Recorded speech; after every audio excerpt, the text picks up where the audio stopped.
Ош шаардык соту 13 январда Кара Суу районундагы Савай айыл өкмөтүнүн башчысы Мунарбек Сайпидиновдун бөгөт жарасын жабык карап, аны үй камагына чыгарды. Соттун чечими менен Мунарбек Сайпидинов үй камагына чыгарылды. Сайпидинов өзүнө коюлуп жаткан айыптарды мойнуна алган жок, деди адвокаты Динара Турдумаматова. Мунарбек Сайпидинов жазык кодексинин 320 беренеси менен сотко чейинки башталган териштирүү ишинин алкагында 11 январда кармалганын улуттук коопсуздук боюнча мамлекеттик комитеттин басма сөз кызматы кабарлаган. Расмий маалыматка ылайык Савай айылындагы орто мектептин спорт залынын курулушунун суммасы 1 миллион сомдон ашуун акчага ашыра бааланган. Жана Сайпидинов башка жооптуу жетекчилер менен кошо спорт залды сапатсыз бүткөрүлгөнүнө карабай кабыл алган. УКМК ошондой эле Ош шаарындагы жана Ош облусунун аймагындагы түрдүү кылмыштарды жасаган уюшкан кылмыштуу топту түзүү фактысы боюнча сотко чейинки териштирүүдө да Сайпидинов күбө катары өтүп келе жатканын билдирген. Мунарбек Сайпидинов Кара Суудагы Савай айыл өкмөтүн 2016 жылдан бери жетектеп келет. Былтыр 4 октябрда өткөн парламенттик шайлоого Мекеним Кыргызстан саясий партиясынын тизмесинде 126 талапкер болуп катышкан.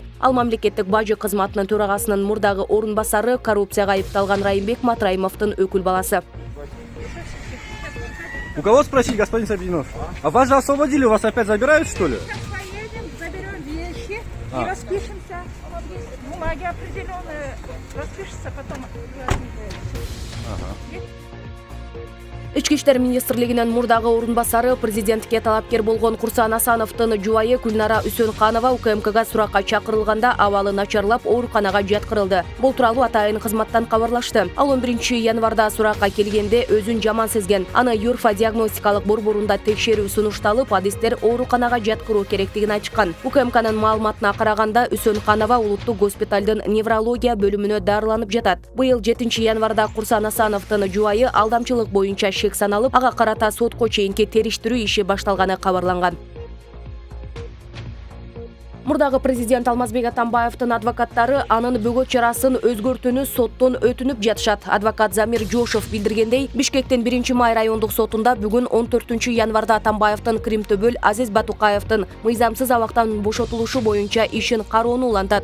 Сотто актоочу тарап анын бөгөт жарасын өзгөртүү боюнча өтүнүч беришет. Жогорку сот былтыр 30 ноябрда Кримтөбөл Азиз Батукаевдин абактан мыйзамсыз бошотулушуна байланыштуу ишти кайра кароо үчүн Бишкектин 1-май райондук сотуна жөнөткөн. 10 декабрда 1-отурум өткөн. Ага чейин июнда райондук соттун чечими менен Атамбаев Батукаевдин иши боюнча күнөөлүү деп табылган. Өзүн жана жакындарын мүлкүнөн ажыратуу менен 11 жыл 2 айга кесилген. Мурдагы президент Койташ окуялары жана башка коррупциялык иштерге байланыштуу айыпталган. Бул иштердин баары бириктирилип сотто каралууда.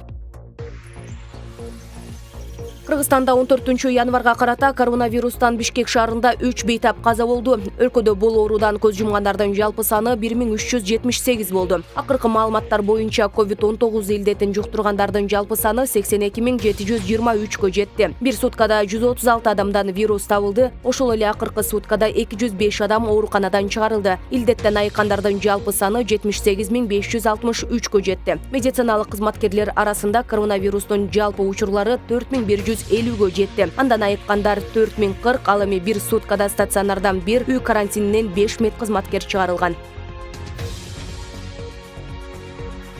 Орусиянын президенти Владимир Путин эмки жумада коронавирустан жапырт эмдөө ишин баштоону бардык орусиялыктарды ал программага камтууну тапшырды. Президент 13 январда өкмөттүн онлайн жыйынында жергиликтүү препаратты дүйнө боюнча эң мыкты деп атап, Спутник В вакцинасын чыгарууну көбөйтүшү үчүн инфратүзүмдү даяр кармоо зарыл экенин белгиледи. COVID-19 илдети жуккан адамдардын саны жагынан Орусия дүйнөдө 4-орунда турат. Кеңири эмдөө вакцинасынын клиникалык сыноосунун 3 баскычы аяктай электе өткөн айда башталган. Вице-премьер-министр Татьяна Галикова бийлик эмдөө программасын кеңейтүүгө 18 январда даяр болоорун айтты. Маалыматка караганда 1,5 миллион орусиялык Спутник В менен эмделди. Пандемия башталгандан бери өлкөдө 3,4 миллион киши вирусту жугузуп алды. 63 миңден көп бейтап көз жумду. Бирок айрым булактар расмий статистикага кирбей калгандар көп дешет. 12 январда АКШ бийлиги да вакцинация программасын күчөтө турганын билдирген.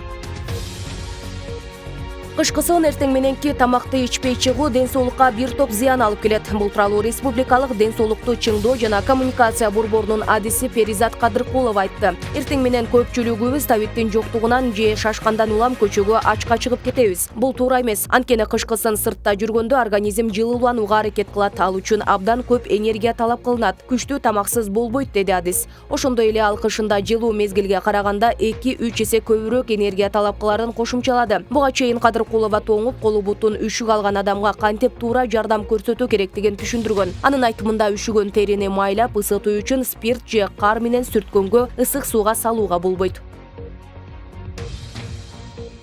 Үстүбүздөгү жылдын 20-январынан тарта Ош облусунун аймагында мектептер кадимки тартипте иштей баштайт. Бул тууралуу өкмөттүн Ош облусундагы өкүлчүлүгүнөн кабарлашты. Маалыматка караганда учурда 264 мектеп реалдуу режимде, 281 мектеп алгоритм аркылуу, 2 мектеп онлайн режимде окутууда. 2020-2021 окуу жылында Ош облусу боюнча 547 жалпы билим берүүчү мектеп иштеп жатат. Облус боюнча жалпы 249 932 окуучу билим алса, 188 063 мугалим эмгектенет.